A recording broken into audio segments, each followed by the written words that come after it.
রাত পোহালেই উদযাপিত হবে ঈদুল আজহা। প্রিয়জনের সঙ্গে ঈদের আনন্দ ভাগ করে নিতে এরই মধ্যে রাজধানী ছেড়েছেন বেশিরভাগ মানুষ, যার কারণে ঢাকা এখন কার্যত ফাঁকা। তবে এই ফাঁকা ঢাকায় নাগরিকের জানমালের নিরাপত্তা নিয়ে শঙ্কার কিছু নেই বলে জানিয়েছেন স্বরাষ্ট্র উপদেষ্টা লেফটেন্যান্ট জেনারেল অবসরপ্রাপ্ত মোহাম্মদ জাহাঙ্গীর আলম চৌধুরী। ৬ জুন রাজধানীর জাতীয় ঈদগাহ ময়দান পরিদর্শনে এসে এসব কথা বলেন তিনি। দেশের নিরাপত্তার জন্য আমাদের পর্যাপ্ত সংখ্যক আইন শৃঙ্খলা বাহিনী রয়ে গেছে, যারা ছুটিতে যায় নাই। আমি দেখলাম আপনারাও ছুটিতে যান নাই, আপনারা আমার সাথেও সামিল হয়েছেন, আপনারাও ছুটিতে যান নাই। এরকম আমাদের এরাও ছুটিতে যায় নাই, যেন সবার নিরাপত্তা থাকে। আর কারো কোনো প্রশ্ন আছে? সামগ্রিকভাবে রাজধানী এখন ফাঁকা ঈদের সময়, ঢাকায় আপনাদের নিরাপত্তা বলয়টা কেমন, এবং বিশেষ করে অলিগলিতে চুরি ছিনতাইয়ের ব্যাপক প্রবণতা লক্ষ্য করা যায় ঈদের সময় ঢাকা থাকে, সেক্ষেত্রে আপনাদের কি ধরনের? আমাদের এখানে পর্যাপ্ত নিরাপত্তা ব্যবস্থা নেওয়া হয়েছে। প্রায় 500 পেট্রোল রাখা হচ্ছে, অলি গলি সব জায়গায় কভার করা হচ্ছে। এবং এই ক্ষেত্রে আমি আপনাদেরও সহযোগিতা কামনা করব। যদি কোথাও কোনো ধরনের কোনো ইনফরমেশন পান, আপনারা নিকটবর্তী থানার সাথে সাথে জানাবেন, আমরা অবশ্যই ব্যবস্থা নিব।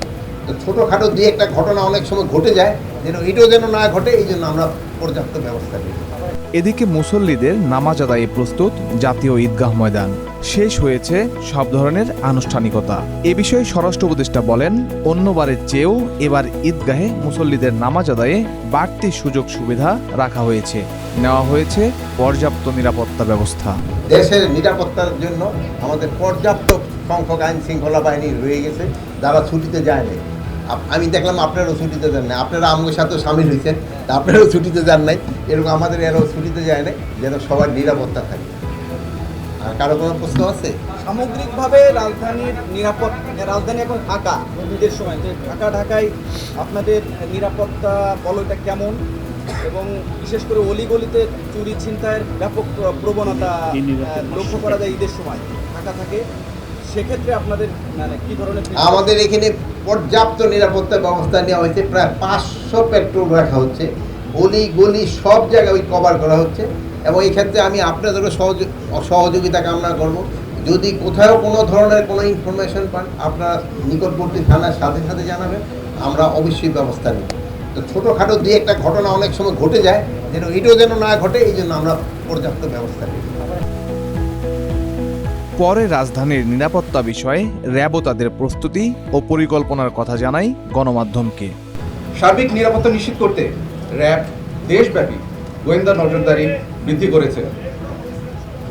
সারা দেশব্যাপী তালিকাভুক্ত ঈদ জামাতের যে স্থানগুলো আছে, যেগুলো বড় বড় এবং উল্লেখিত ঈদ জামাত, যেমন জাতীয় ঈদগাহ ময়দান, বায়তুল মোকাররম মসজিদ, শোলাকিয়া ঈদগাহ, দিনাজপুরের বড় ঈদগাহ এবং অন্যান্য ঈদগাহ, প্রত্যেকটিতেই নিরাপত্তা ব্যবস্থা জোরদার করা হয়েছে। এগুলোতে নিরাপত্তা সুইপিং করা হচ্ছে নিয়মিত। এর পাশাপাশি আমরা স্থাপন করেছি ওয়াচ টাওয়ার, স্ট্রাইকিং ফোর্স রেখেছি স্ট্যান্ড বাই হিসেবে, মোবাইল পেট্রোল এর চতুর্দিকে বিদ্যমান রয়েছে, অবজারভেশন পোস্ট, চেকপোস্ট এবং সিসিটিভি মনিটরিং করা হচ্ছে নিয়মিত। এছাড়াও যে কোনো পরিস্থিতি মোকাবেলা করতে র্যাবের ডগ স্কোয়াড এবং বোম ডিসপোজাল টিম সার্বক্ষণিকভাবে প্রস্তুত রয়েছে। আমাদের স্ট্যাটিক ডিউটি পোস্ট রাখা হয়েছে। এছাড়াও মোবাইল পেট্রোল, ফুড পেট্রোল, এমনকি মোটরসাইকেলে আমাদের সাদা পোশাকে গোয়েন্দা নজরদারিও চালু রয়েছে। রাজধানী ঢাকা সহ সারা দেশে ঈদের ছুটিতে যাওয়া মানুষের বাসস্থান, কর্মস্থল, শপিং মল সহ অন্যান্য সবগুলো স্থানে চুরি ও ডাকাতি প্রতিরোধে র্যাবের নজরদারি ও টহল বৃদ্ধি করা হয়েছে। ঈদুল আজহার আনন্দ নির্বিঘ্ন করতে এবং ফাঁকা নগরীতে শান্তি ও শৃঙ্খলা বজায় রাখতে মাঠে থাকবে আইন শৃঙ্খলা বাহিনী। তবে যে কোনো প্রয়োজনে নগরবাসীকে স্থানীয় থানা বা ৯৯৯ নম্বরে যোগাযোগের আহ্বান জানানো হয়েছে।